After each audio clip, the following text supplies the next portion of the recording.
warahmatullahi wabarakatuh. Salam sejahtera bagi kita semua. Gimana nih kabar sobat-sobat Caka semua? Sehat semua kan? Perkenalkan, nama saya Setia Yanuar Devinomotar, dan di samping saya ada rekan saya yang bernama Surya Septianisasi. Nah, pada kesempatan podcast kali ini kita akan mengenali lebih dalam lagi tentang Ijen Geopark yang berada di kawasan Banyuwangi dan Bondowoso. Kebetulan nih kita kedatangan kakak-kakak Duta Geopark SMP Negeri 1 Kalibaru. Jadi ada pepatah yang mengatakan, tak kenal maka tak sayang, maka izinkanlah kakak-kakak untuk memperkenalkan diri masing-masing. Perkenalkan, nama saya Ilanur Aziza. Saya Fahmi Afkarina Azia. Saya Ridi Dwi Arisati.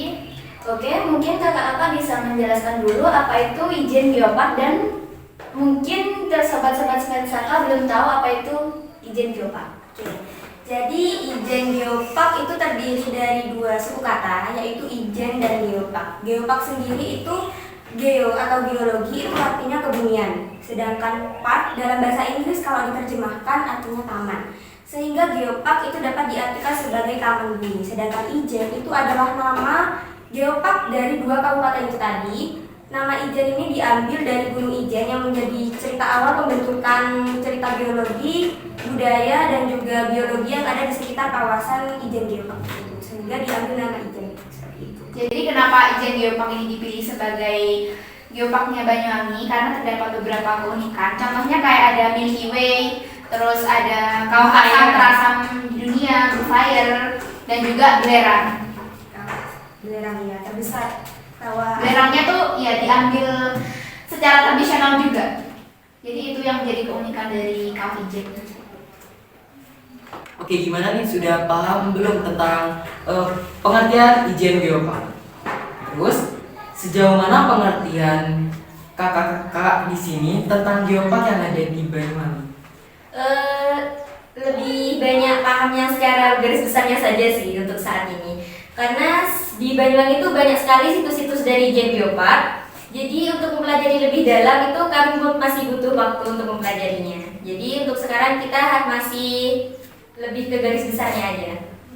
Seperti apa di Banyuwangi, Ijen Geopark Banyuwangi Bondowoso itu memiliki 3 unsur kan, ada geologi, tema batu-batuan, kemudian biologi itu flora dan fauna, kemudian kultur atau budaya, itu semuanya totalnya ada 39 situs. Ini di 37 situs, ini ada banyak brosur, poster-poster ya.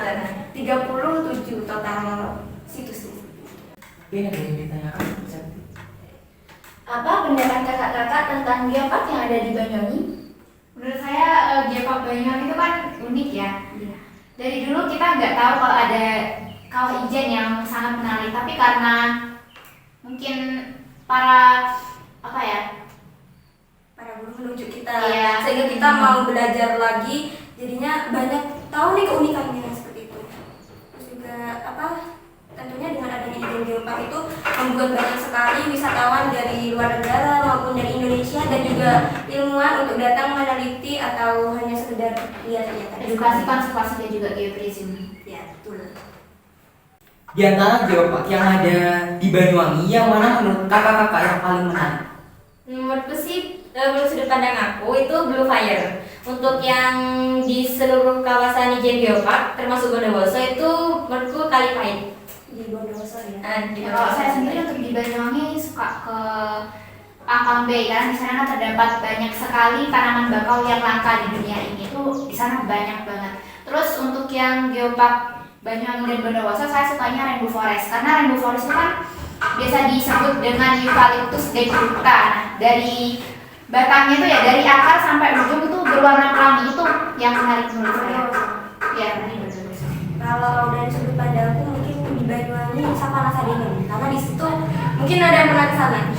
Di situ banyak sekali fauna yang khas banget, belum tentu di seluruh Indonesia ada di Savana Sadenan. Kemudian kalau dari Ijen Geopark sendiri yang paling indah itu menurut aku Kawah Burung.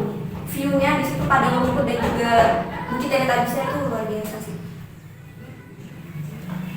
Nah, jadi sebagai generasi masa kini, langkah apa yang dilakukan kakak-kakak untuk melestarikan kearifan lokal yang berada di Banyuwangi?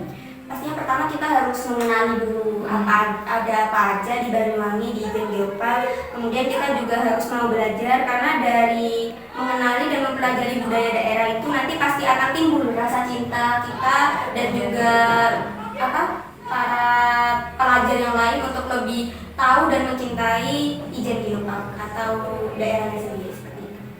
Ya kan kalau generasi muda sekarang itu kan mungkin tidak mengerti ya tentang Ijen Geopark. Terus sekarang tuh ada barang-barang elektronik yang mungkin membuat kita kecanduan sehingga tidak peduli dengan hal-hal seperti itu. Contohnya Ijen Geopark. Jadi kita harus mengadakan sosialisasi untuk generasi kini, untuk anak-anak dini supaya mereka tahu apa sih Ijen Geopark. Ternyata Ijen Geopark itu penting untuk Banyuwangi dan juga sudah diakui secara global. Jadi kita harus tahu meskipun itu sedikit atau banyak. Selain di Ijen Geopark, apakah ada geopark lainnya Kak? Mungkin bisa dijelaskan. Kalau Ijen Geopark itu kan sudah termasuk dalam kategori UNESCO Global Geopark. Di Indonesia itu juga ada banyak geopark yang sudah masuk ke dalam kategori global. Salah satunya di Bali, ada Gunung Batur. Itu juga termasuk ke dalam UNESCO Global Geopark. Kemudian di Ciletuh, Sukabumi, Jawa Barat. Lalu di Danau Toba itu juga termasuk. Kemudian Raja Ampat ya? Iya, Raja Ampat itu juga termasuk itu. Terus juga di Nusa Tenggara Barat, Lombok, Gunung Rinjani itu juga termasuk ke dalam UNESCO Global Geopark dan masih banyak lagi. Sedangkan untuk yang berada di luar kawasan Indonesia atau di luar negeri itu ada di Spanyol, Granada UNESCO Global Geopark di Spanyol, kemudian ada Tebing Fandi di daerah Kanada dan juga ada Discovery di Kanada dan masih banyak lainnya bisa di search. Apa yang membedakan geopark dari taman nasional atau kawasan konservasi lainnya? Kalau taman nasional itu kan biasanya untuk konservasi, edukasi, dan juga geoturism dari flora dan fauna saja kan. Tapi kalau misalkan Ijen Geopark itu bukan cuma untuk edukasi, konservasi, dan juga geoturism dari flora dan fauna, tapi juga geologinya. Jadi kita juga bisa mengenal budaya, geosite, dan juga biosite sendiri Sebagai warisan dunia. Nah, kita ingin tahu nih gimana awal mula sejarah Ijen Geopark. Kawasannya, sejarahnya. Oke, jadi dulu itu kan bumi ini usianya udah 4,6 miliar. Kemudian dari sumber yang aku dapat, Gunung Ijen ini usianya sudah 300.000 tahun, kurang lebih sekitar seperti itu. Kemudian di zaman dahulu kala itu di sebelah selatan Pulau Jawa itu ada sebuah gunung Merapi. Kemudian gunung aktif. Kemudian saat gunung itu sudah tidak aktif, panas yang berada di sebelah selatan itu berpindah ke sebelah utara sehingga menciptakan timbul beberapa gunung-gunung lain seperti Gunung Ijen, Gunung Pendil, Gunung Suket, Gunung Raung juga. Dan pada saat itu Gunung Ijen meletus udah agak lama sih, bukan beberapa tahun yang lalu meletus, dan dari letusannya itu kan pastinya lava keluar. Lava itu mengalir dan akhirnya menyebabkan aliran lava pelarangan itu masuk ke geosite di Bondowoso. Kemudian juga kawah burung itu tercipta karena letusan Gunung Ijen itu tadi. Jadi kenapa di awal aku bilang Gunung Ijen itu berkaitan dengan geosite, biosite, dan juga kultural, karena hampir semua situs yang ada itu berkaitan dengan Gunung Ijen seperti itu. Jadi awal mula cikal bakalnya itu dari Gunung Ijen.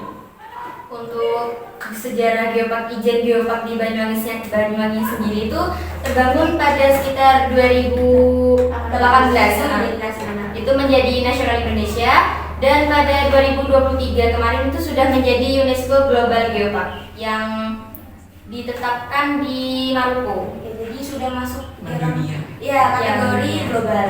Jadi awal mulanya tuh Geopark bukan Ijen Geopark namanya, tapi Geopark Banyuwangi, dan akhirnya diperbarui menjadi Ijen Geopark. Perluas lagi.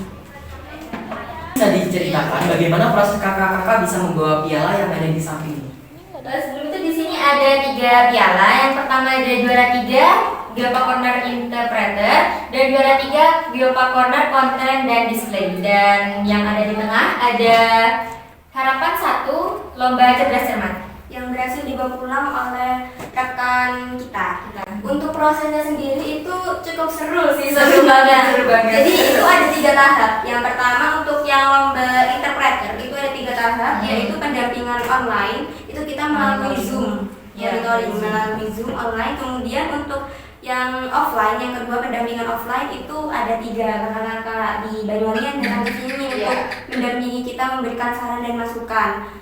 Kemudian yang terakhir itu untuk penilaian. Iya, penilaian. Itu sekitar 8 ya. 8 8 orang juri. juri dari Banyuwangi yang datang ke sini untuk menilai. Jadi kita itu dari depan sampai ke belakang kita menjelaskan, mengusung tema utama itu Gunung Raung dan Pakis.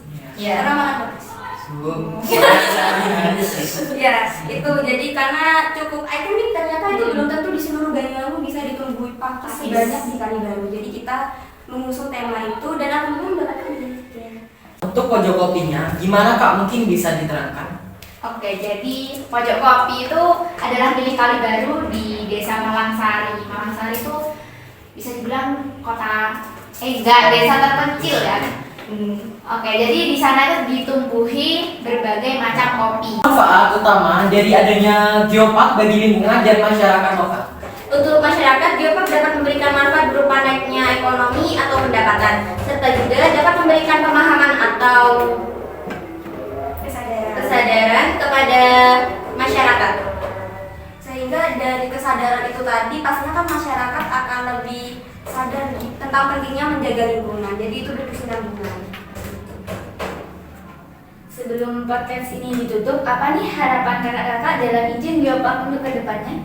Harapannya semoga pelajar di Banyuwangi Bondowoso bisa lebih tertarik lagi untuk Bisa melestarikan.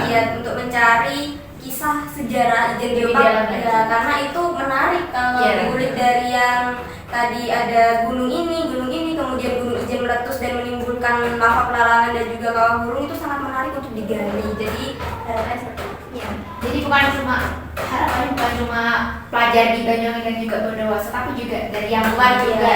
Sehingga Ijen Geopark itu bukan cuma dikenal oleh masyarakat Banyuwangi dan Bondowoso, tapi juga oleh kancah internasional ya, sama dari global. Betul. Kalau untuk laut-lautan itu mungkin termasuk geopark juga Kak? Termasuk itu seperti di Watu Dodol itu ditemukan ada lava bantal, itu termasuk geosite. Kemudian juga Pulau Merah ya. Iya, Pulau Karena Merah. di di pantai-pantai kan juga banyak batuan-batuan unik yang bisa ditemukan. Iya, ada pasir Gontri itu dari Di Parangirang. Sukamandi juga ya? Sukamandi Sukamandi termasuk itu penyu termasuk biosite. pasir gotri sama itu batu yang bisa keluar busa. Oh, itu Andes, bukan Andesit. Semua batu kayaknya bisa. Enggak, Bisa itu mengeluarkan. yang waktu itu kita cek itu loh, pakai HCl. Ya, jadi itu ada sebuah batu ya. Kalau ditetesin Gamping. batu gamping. Kalau ditetesin HCl itu akan keluar busa. Cairan HCl. Iya, HCl. Untuk mengecek kemurnian dari batu gamping. Ya, takutnya kan KW-KW. Jadi pakai HCl. Oke, jadi seperti itu teman-teman mengenai Ijen Geopark. Ternyata Ijen Geopark sangat menarik untuk kita gali dalam lagi sejarahnya. Nah, untuk segmen kali ini akan kami tutup dengan sebuah pantun. Pasang bagat diberi kawan, pasang berduri yang sangat kuat. Cakep. Bumi kita harus dirawat agar memberi banyak manfaat. Cakep. Disponsori oleh pengharum ruangan kaos kaki. Iya. Sekian podcast kali ini. Sampai jumpa di podcast yang akan mendatang. Tungguin kita ya.